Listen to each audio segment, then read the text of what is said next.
Vote শুরুর কিছুক্ষণ আগেই ইতিমধ্যে সংঘর্ষে উত্তপ্ত হয়ে উঠল কুচবিহারের দিনহাটা।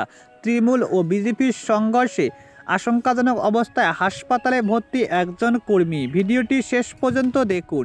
চ্যানেলে নতুন হলে সাবস্ক্রাইব করুন, পাশে থাকা বোতামটি বাজিয়ে দিন। রাত পোহালে লোকসভা নির্বাচন, ভোটের ঠিক কয়েক ঘন্টা আগে উত্তপ্ত হয়ে ওঠে দিনহাটা। তৃণমূল বিজেপির সংঘর্ষে আহত হয়েছে কর্মী।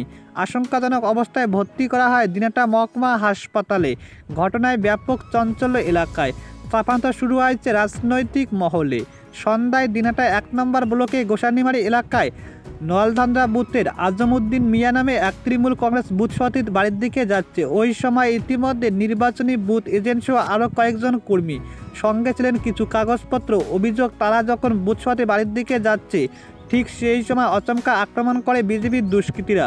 অভিযোগ, শুধু ইতিমধ্যে আজিমউদ্দিন নয়, তার সঙ্গে থাকা আর একজনের উপর হামলা হয়। আজিমউদ্দিন বর্তমান দিনহাটা মহকুমা হাসপাতালে আশঙ্কাজনক অবস্থায় ভর্তি রয়েছে, যদিও এই অভিযোগ অস্বীকার করে বিজেপি। ঘটনায় স্থানীয় পঞ্চায়েত সমিতি কর্মী ধাগ্য ইতিমধ্যে মজনুর রহমান বলে, ও আমাদের তৃণমূল কংগ্রেসের সক্রিয় কর্মী, কাল তো ভোট, তার তোড়জোড় চলছে।